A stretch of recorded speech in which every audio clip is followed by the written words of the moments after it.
Office के canteen में बैठी सोनिका चाय पीते हुए कुछ सोच ही रही थी कि उसकी ऑफिस की दोस्त शौरी आ गई। तो फिर कितने दिनों के लिए जा रही हो? प्लेट से समोसा उठाते हुए शौरी ने पूछा। यही कोई 8-10 दिनों के लिए, सोनिका ने मुंह बनाते हुए धीमे स्वर में कहा। सोनिका की कुछ महीने पहले ही अतुल से नई नई शादी हुई थी। दोनों साथ ही एक ही कंपनी में काम करते थे। एक साथ काम करते करते कब दोनों में प्यार हो गया पता ही नहीं चला, और फिर दोनों ने चट मंगनी पट ब्याह की तर्ज पर शादी कर ली। और अब दोनों शादी के बाद भी एक ही ऑफिस में काम कर रहे थे, बस दोनों का डिपार्टमेंट अलग अलग था।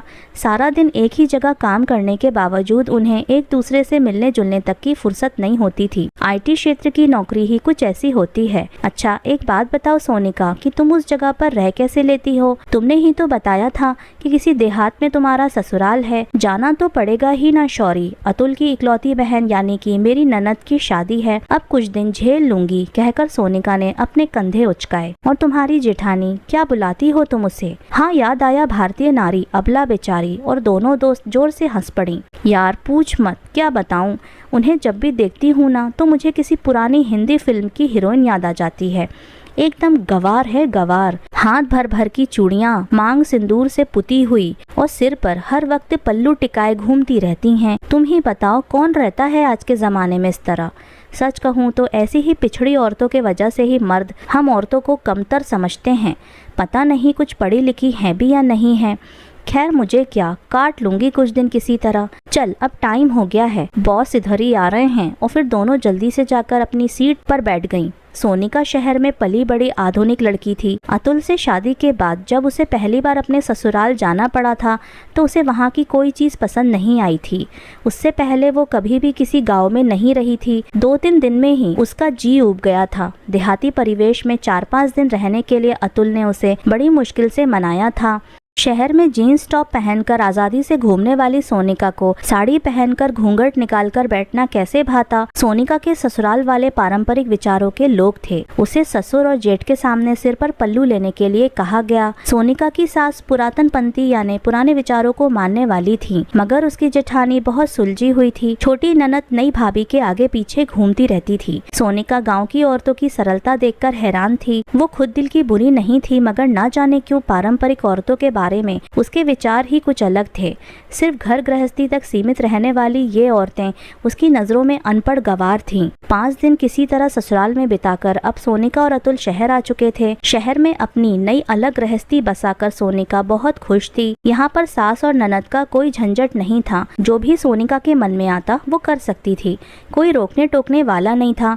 अतुल और सोनिका के दोस्त वक्त बेवक्त उनके घर धमक जाते और घर पर आए दिन पार्टी होती रहती। दोनों के दिन मौज मस्ती में गुजर रहे थे। कुछ दिन पहले ही अतुल की छोटी बहन की शादी तय हुई थी। शादी का मौका था। घर में मेहमानों की भीड़ जुटी हुई थी। एक तो गर्मी का मौसम और उस पर बिजली का कोई ठिकाना नहीं होता था। हाथ पंखे से हवा करते करते सोनिका का हाथ दुखने लगता था। एयर कंडीशन के वातावरण में रहने वाली सोनिका को सिर पर पल्लू रखना भारी लग रहा था। गांव के इन पुराने रीति रिवाजों से उसे चिढ़ हो रही थी। अतुल को अकेले देखते ही सोनिका का गुस्सा फूट पड़ा। कहाँ ले आए हो तुम मुझे अतुल? मुझसे अब नहीं रहा जाता ऐसी जगह पर। ऊपर से सिर पर हर वक्त ये पल्लू रखना पड़ता है। इससे तो अच्छा ये होता कि मैं यहाँ आती ही नहीं। धीरे बोलो सोनिका, यार कुछ दिन एडजस्ट कर लो प्लीज। शादी के दूसरे दिन ही हम चले जाएंगे। अतुल ने उसे मनाने की कोशिश की। सोनिका ने बुरा सा मुंह बनाया। बस किसी तरह शादी निपट जाए तो उसकी जान छूटे। घर रिश्तेदारों से भरा हुआ था। इतने लोगों की जिम्मेदारी घर की बहुओं पर ही थी। सोनिका को तो रसोई के कामों का कोई आइडिया ही नहीं था और घर के काम करना उसे हमेशा से अच्छा नहीं लगता था। अपने मायके में भी उसने कभी माँ का रसोई में हाथ नहीं बटाया था। ऐसे में ससुराल में जब उसे कोई काम सौंपा जाता तो उसके पसीने छूट जाते। सोनिका की जेठानी उम्र में उससे कुछ ही साल बड़ी थी, मगर पूरे घर की जिम्मेदारी उसने हंसी खुशी उठा रखी थी। घर के सब लोग हर काम के लिए उसकी जेठानी पर ही निर्भर थे। हर वक्त सबकी जुबान पर बड़ी दुल्हन ही होता था। सोनिका भी उस घर की बहू थी, मगर उसका वजूद उसकी जेठानी के सामने कुछ भी नहीं था। और ये बात सोनिका को भी जल्दी समझ में आ गई थी। घर के लोगों में अपनी जेठानी के प्रति प्यार दुलार देखकर सोनिका के मन में जलन की भावना उत्पन्न होने लगी कि आखिर वो भी तो उस घर की बहू है, तो फिर सब उसकी जेठानी को इतना क्यों मानते हैं। भाभी मेरी शर्ट का बटन टूट गया है, ज़रा टांग दीजिए। बाथरूम से नहाकर निकले अतुल ने अपनी भाभी को आवाज़ लगाई। सोनिका रसोई के पास बैठी मटर छील रही थी। वो तुरंत ही अतुल के पास आई और कहा, ये क्या, इतनी छोटी सी बात के लिए तुम भाभी को क्यों बुला रहे हो? मुझसे भी तो कह सकते थे। ऐसा कहकर सोनिका ने अतुल को गुस्से से घूरा। मुझे लगा कि तुम्हें ये सब नहीं आता होगा। सोनिका को गुस्से में देखकर अतुल ने धीरे से कहा, तुम क्या मुझे बिल्कुल अनाड़ी समझते हो जिसे शर्ट के बटन तक टाँकना नहीं आता? कहकर सोनिका ने अतुल के हाथ से शर्ट लेकर बटन टाँक दिया। धीरे धीरे सोनिका को समझ आने लगा कि कैसे उसकी जेठानी सबकी चहेती बनी हुई है। सुबह सबसे पहले उठकर नहा धोकर चौके में जाकर चाय नाश्ता बनाकर सबको खिलाना। बूढ़े ससुर जी को शुगर की समस्या है, इसलिए उसकी जेठानी ही उनकी दवा और खान पान का पूरा ध्यान रखती थी। सोनिका की सासू माँ भी उसकी जेठानी से हमेशा खुश रहती थी। उस पर पति और 2 छोटे छोटे बच्चों की देखभाल की जिम्मेदारी निभाते हुए भी मजाल था कि बड़ों के सामने उसकी जेठानी का पल्लू सर से खिसक जाए। सुबह से शाम तक एक पैर पर नाचती सोनिका की जेठानी सबकी जरूरतों का ख्याल बड़े प्यार से रखती थी। घर में आए रिश्तेदार भी उसकी जेठानी को ही मान सम्मान देते थे। सोनिका तो जैसे एक मेहमान की तरह उस घर में थी। अपनी जेठानी का हर वक्त मुस्कुराते रहना सोनिका को दिखावा लगता था। वो मन ही मन अपनी जेठानी से कुड़ने लगी थी। घर में अपनी मौजूदगी दर्ज कराने के लिए अब सोनिका हर काम में घुस जाती थी, चाहे वो काम करना उसे आता हो या नहीं आता हो, और इस चक्कर में गड़बड़ कर बैठती जिससे उसका मूड और बिगड़ जाता। ठीक ही है, मुझे क्या, ये चूल्हा चौका इन गंवार औरतों को ही शोभा देता है। कभी कॉलेज की शक्ल भी नहीं देखी होगी इन लोगों ने। 2 पैसे कमाकर दिखाएं तब पता चलेगा। सोनिका मन ही मन खुद को तसल्ली देती रहती। उसे अपने पढ़े लिखे और नौकरी करने पर बहुत ही गुमान था। एक दिन हुआ ये कि सोनिका के हाथ से अचार का बर्तन गिरकर टूट गया। रसोई की तरफ आती हुई उसकी जेठानी फिसलकर गिर पड़ी और उसके पैर में मोच आ गई। घर वाले दौड़कर चले आए। सोनिका की जेठानी को चारपाई पर लिटा दिया गया। सब लोग उसकी तीमारदारी में जुट गए। उसे आराम करने की सलाह दी गई। उसके बैठ जाने से सारे काम सही समय पर और सही ढंग से नहीं होने लगे। बड़ी बुआ ने सोनिका को रसोई के काम में लगा दिया। सोनिका को तो रसोई का ज्यादा कुछ पता नहीं था। खाने में कोई ना कोई कमी रह जाती तो सब नुक्स निकाल कर खाते। सोनिका की जेठानी सोनिका की स्थिति समझती थी। वो पूरी कोशिश करती कि सोनिका को हर काम बता दे और उसकी मदद कर दे, लेकिन अभ्यास न होने के वजह से जिन कामों में सोनिका की जेठानी माहिर थी, सोनिका को वही काम करने में घंटों लग जाते थे। मजली बुआ ने मीठे में फिरनी खाने की फरमाइश की तो सोनिका को फिरनी पकाने का हुक्म मिला। सोनिका के पास इतना धैर्य कहाँ था कि खड़े खड़े कलछी घुमाती। तेज आंच में पकती फिरनी पूरी तरह जल गई। अरे, कुछ आता भी है क्या तुम्हें? पहले कभी घर का काम नहीं किया क्या? सारे रिश्तेदारों के सामने मजली बुआ ने सोनिका को आड़े हाथों लिया। गुस्से के कारण सोनिका का मुंह लाल हो गया। उसे सच में नहीं आता था तो इसमें उसका क्या दोष था? बुआ जी, सोनिका ने ये सब पहले कभी किया ही नहीं है। वैसे भी ये नौकरी करती है, समय ही कहाँ मिलता है इसे ये सब सीखने का। आपके लिए फिरनी मैं फिर कभी बना दूंगी। सोनिका की जेठानी ने सोनिका का रुआंसा चेहरा देखा तो उसका मन पसीज गया। सोनिका की ननद की शादी धूमधाम से हो गई। सारे रिश्तेदार भी एक एक करके चले गए। अब सिर्फ घर के लोग ही रह गए थे। सोनिका की जेठानी के मधुर व्यवहार के कारण सोनिका उससे घुल मिल गई थी और उसकी जेठानी भी हर काम में उसकी मदद करती थी।